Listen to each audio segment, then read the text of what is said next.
get an insight here into all of this. The key for her is she wants to, in some ways, frighten us.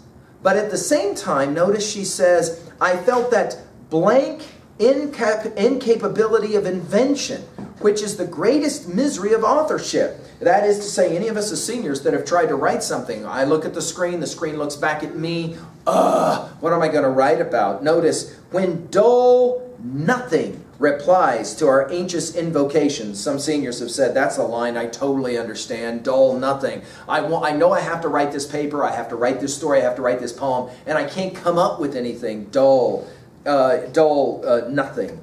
Then notice we continue with this question about where does the idea for Frankenstein come from? Now, scholars are going to hugely debate much of what we're going to read next. Did Shelley make this up long after the fact when the novel Frankenstein became a hugely famous novel, very popular in her own lifetime? Notice it begins with a conversation where she sat mostly silent and she listened to Lord Byron and Shelley talk back and forth about some of the latest experiments of Dr. Darwin.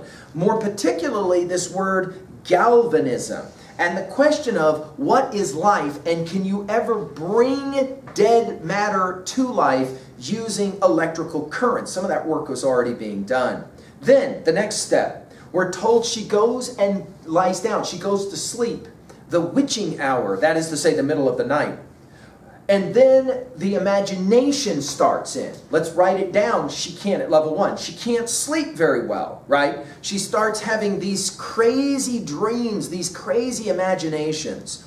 And then all of a sudden, she opens her eyes, and this is kind of freaky. She swears that she actually saw the pale student of the unhallowed arts kneeling beside, right at the end of her bed. And then all of a sudden, it's like she has this idea. Notice she says, horror-stricken. It's freaked her out, this idea, right? Look at Elizabeth McCracken again, her scholar's insight over on page 763. Nothing is worse than wanting to write something but not knowing what. I think it's common for stories to come into your head when you think you've given up trying and you're thinking about something else entirely. And then a little bit later on 763, there in the right-hand margin, read it with me. What surprised me most when I first read Frankenstein was that the monster could speak and yearn and accuse. Shelley's Victor Frankenstein did a better job making a creature than the movie version suggested. I've always wondered why they kept him silent in the film. It's a good question, right? Of course, as we pointed out before, people who don't know the novel Frankenstein think that the monster is Frankenstein. No. Frankenstein is the doctor who creates the monster. The monster is given no name, correct? Notice here she tells us that it just kind of freaked her out to begin to think about some kind of dead body coming to life and then walking around. Notice then she says, at last paragraph on 763, that she opened her mind, her eyes in terror, right? And then all of a sudden, the idea just totally overwhelmed her. Let's write this down at 2A. The suggestion seems to be that you know you're onto something good when you, as the writer, are scared, terrified, or pleased by it. Finally, to finish this, notice she says, all of a sudden she says it, eureka, like, I have found it, right? And then, of course, she writes her first line. It was on a dreary night of November. And then from there, it just keeps going. The scholar's insight again of Elizabeth McCracken. Death and grief must have been more than mere words to Mary Shelley when she started writing Frankenstein at the age of 18. Her mother died 5 days after Mary's birth. Mary's first child died after being born prematurely. Still, Percy Shelley's death 5 years after the book's publication redefined those words. The book is, as its author says, a ghost story based on a hideous idea, but it's also a love letter, terrifying, but built during a time of tender memory. Notice she continues by saying, it's interesting, maybe part of the time of the day and wanting to celebrate her husband, Percy Shelley, that the ideas in many ways were derived from him, and he ended up writing writing much of the information at the very beginning in the preface. Okay, let's point out now at 2B a couple of quick observations to finish our annotative work here. Of course, this is an interesting passage because in some ways it reads almost like a letter of insight into a writer's mind. How do you tap the imagination? And she says, I'll give you some hints about how you do this. Again, this is pure, beautiful rhetoric here. If you want to be a great writer, how do you do it? One of the greatest says, I'll tell you how you do it. One, you read good stuff. You read stuff that pleases you in some way. No, don't worry about whether other people like what you read or not. Make fun of it, call it dumb, call it immature. Read what you enjoy reading. Number two, notice, listen to conversation. Soak up what other people are saying and doing. She wrote Frankenstein because of some science work that was being done. In other words, there's a joining of different kinds of domains of knowledge.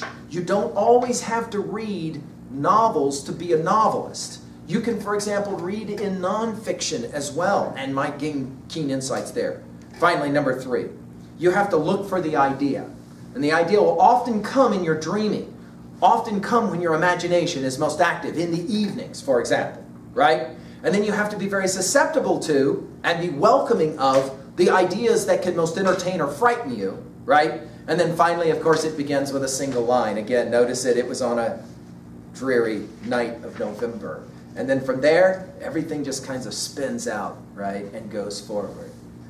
Of course, finally, there's a note of sadness at the very end of this, isn't there? That she says, when I wrote this, it's a really scary novel, right? I was actually in the best time of my life, and now that I look back, I'm somewhat saddened by it.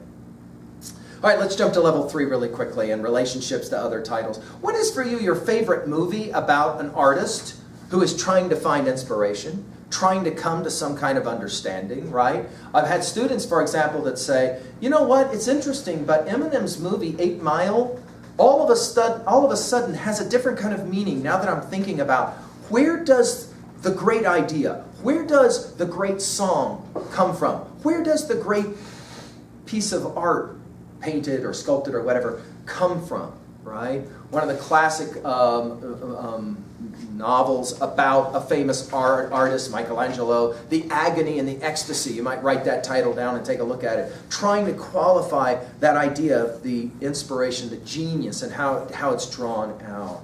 What is for you your favorite song about creation, about making something up, that's kind of encourages you to find your voice as a writer or as an artist? And finally, let's ask that 3B question. How does creation work for you? When you have to come up with an idea, for example, the instructor has said, write a poem, or write a story, or write an essay. Right? Where does that idea come from? How do you come by your ideas? Do you have a method yet in your young writing career that already works? Maybe paying attention to somebody else's approach can help you as well. Finally, what is for you going forward? What is for you, do you think, going to be the most important thing you ever wrote in high school? Can you write down right now the thing that you already have written that you're going to hold on to as being most central, most important? Well, there you go. I hope that you can enjoy reading the novel Frankenstein now with a little bit of background. Thank you.